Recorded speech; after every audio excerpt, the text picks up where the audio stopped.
Hello students, हमारे YouTube channel गुरुवंता में आपका स्वागत है। हम आपके लिए आज बोर्ड से रिलेटेड टॉपिक लेकर आए, subject and predicate. So first of all आपके लिए प्रायर नॉलेज, इस पूर्व ज्ञान मेन टॉपिक पर जाने से पहले पूर्व ज्ञान की बहुत ही आवश्यकता होती है। It is very important prior knowledge. So prior knowledge में सेंटेंस कि एक सेंटेंस का निर्माण कैसे होता है, एक सेंटेंस कैसे बनता है, फर्स्ट ऑफ ऑल ये है। तो सेंटेंस कई वर्ड्स को मिलाने से एक सेंटेंस बनता है और सेंटेंस में मोस्टली 3 चीज़ मस्ट होती हैं। किसी प्रकार का सेंटेंस हो, सब्जेक्ट, वर्ब और ऑब्जेक्ट, ये एक सेंटेंस का बेस होता है। इसके बिना सेंटेंस इनकम्प्लीट होता है, उसका सेंस भी इनकम्प्लीट होता है। तो 3 चीज़ बेस मोस्टली होती हैं, सब्जेक्ट, वर्ब और ऑब्जेक्ट।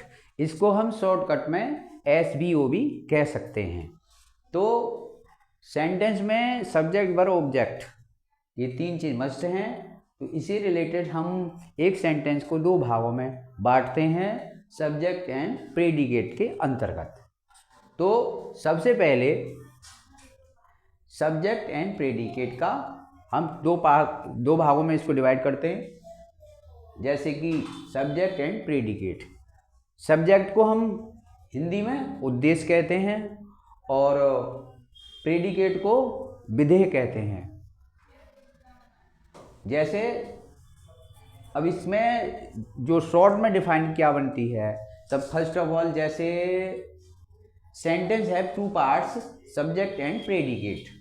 द मैन मस्ट, इसमें के इंटरनली क्या होता है, सब्जेक्ट के अंतर्गत इंटरनली नाउन और प्रोनाउन होते हैं और नाउन और प्रोनाउन सिंगुलर एंड प्लूरल दोनों प्रकार के होते हैं। इसके बाद प्रेडिकेट के इंटरनली प्रेडिकेट में मोस्टली वर्ब आती है, वर्ब, और वर्ब भी कई प्रकार की हो सकती है। इसके बाद अब हम देखते हैं कि मोस्टली सब्जेक्ट के अंतर्गत क्या है। जैसे the subject is the who और what, the sentence is about.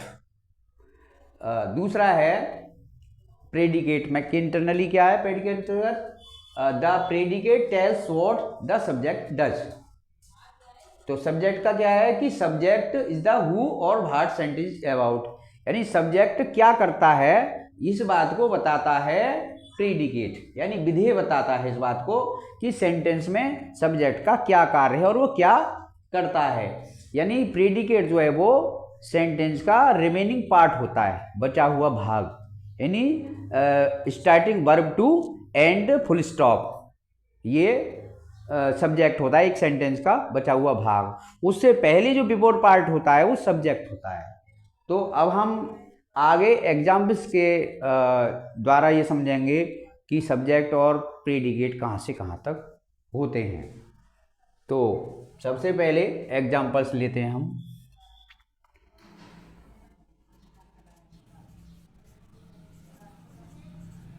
C is reading a book.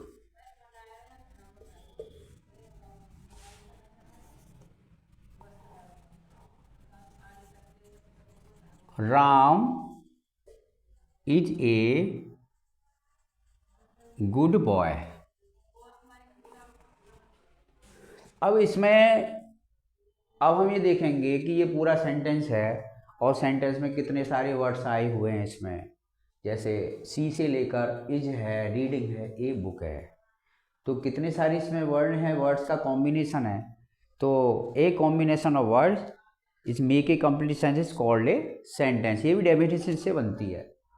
तो इसमें वर्ड्स हैं हमारे 1 2 3 4 5 वर्ड्स से ये कॉम्बिनेशन है, तो एक सेंटेंस बनता है।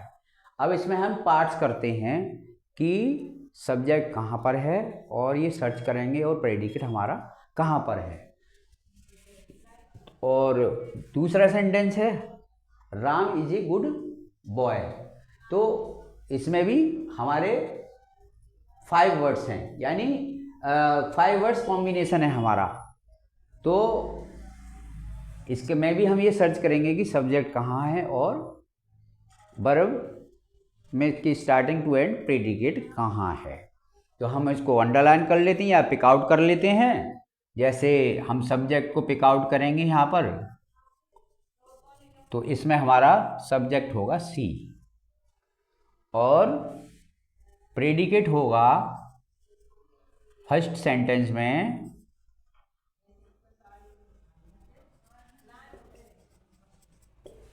प्रेडिकेट होगा इज रीडिंग अ बुक। अब नेक्स्ट सेकंड सेंटेंस में सब्जेक्ट होगा हमारा राम और प्रेडिकेट होगा हमारा इज अ गुड बॉय। तो इस सेंटेंस से, 2 सेंटेंस से हमें ये पता चला कि प्रेडिकेट स्टार्ट होता है हमारा वर्ब से लेकर ending full stop, ending sentence जहां पर हमारा फुल स्टॉप होता है, और बिफोर वर्ब होता है हमारा subject.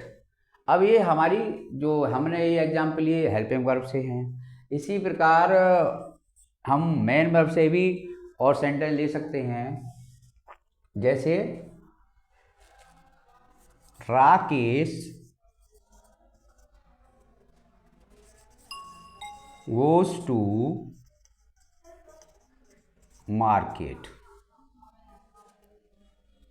Rakesh goes to market, इसमें आपकी हेल्पिंग वर्ब नहीं है, इसमें हमारी मेन वर्ब्स है, और वो भी हमारी जो मेन वर्ब्स है वो सिंगुलर वर्ब है।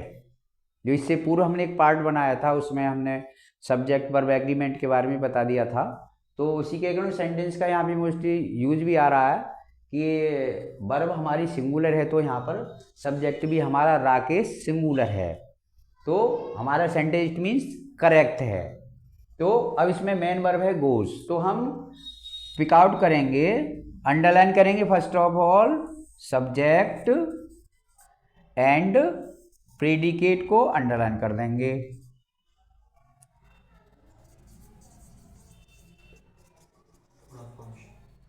प्रेडिकेट। अगला नंबर 4, अगला हम लेते हैं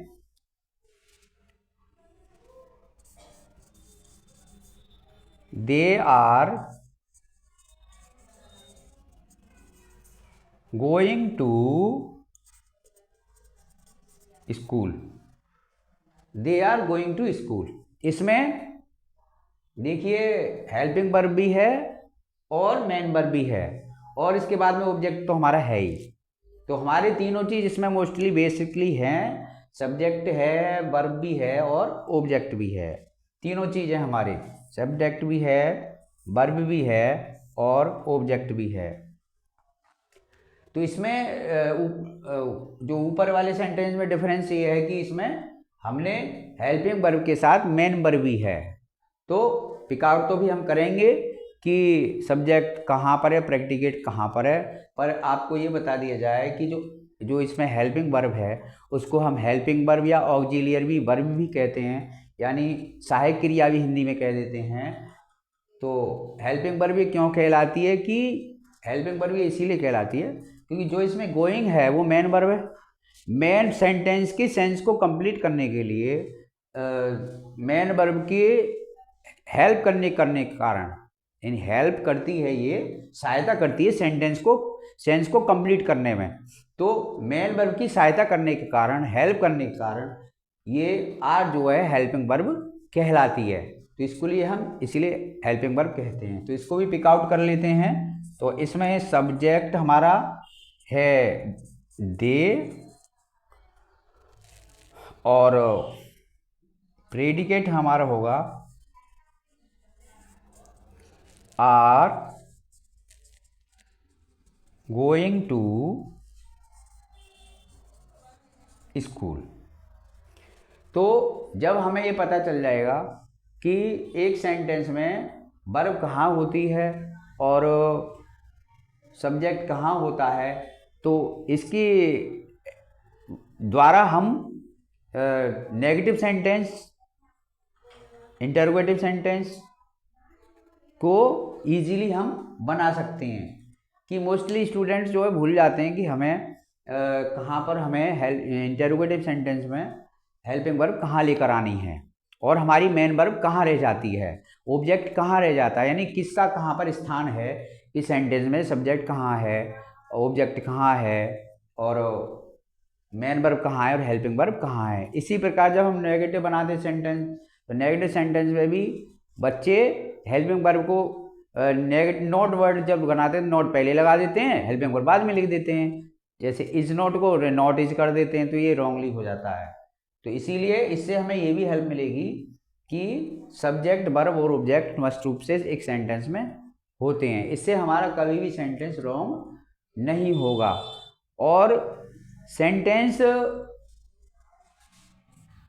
में बहुत सारी ऐसे मॉडल ऑक्सिलरी वर्ब भी आती हैं जिनको हम विशेष सहायक क्रिया कहते हैं। अब ये मॉडल ऑक्सिलरी वर्ब क्यों कहती हैं, जो एक सेंटेंस में बनाएंगे अभी, ये मॉडल ऑक्सिलरी वर्ब क्यों कहते हैं इनको, विशेष सहायक क्रिया, इनको विधि सूचक क्रिया भी कहते हैं, विधि सूचक सहायक क्रिया भी कहते हैं मॉडल ऑक्सिलरी वर्ब, क्योंकि इनमें कंडीशंस लगी होती है। कंडीशंस लगी होने के कारण इनको हम मॉडल ऑक्सिलरी वर्ब कहते हैं। तो एक बनाते हैं हम, I can run fast. Mostly एक चीज इसमें ध्यान करने की है ऑलवेज कि मॉडल ऑक्सिलरी वर्ब ही एक ऐसी वर्ब है जो ऑलवेज फर्स्ट फॉर्म ही मेन वर्ब की फर्स्ट फॉर्म ही लेती है। कभी भी मॉडल ऑक्सिलरी वर्ब सेकंड या थर्ड फॉर्म नहीं लेती, चाहे सेंटेंस में कहीं भी यूज हो रही हो ये, लेकिन उसके साथ फर्स्ट फॉर्म ही आती है इसके साथ, चाहे डायरेक्ट इनडायरेक्ट हो चाहे एक्टिव पैसिव हो, ये फर्स्ट फॉर्म का प्रयोग ही करती है।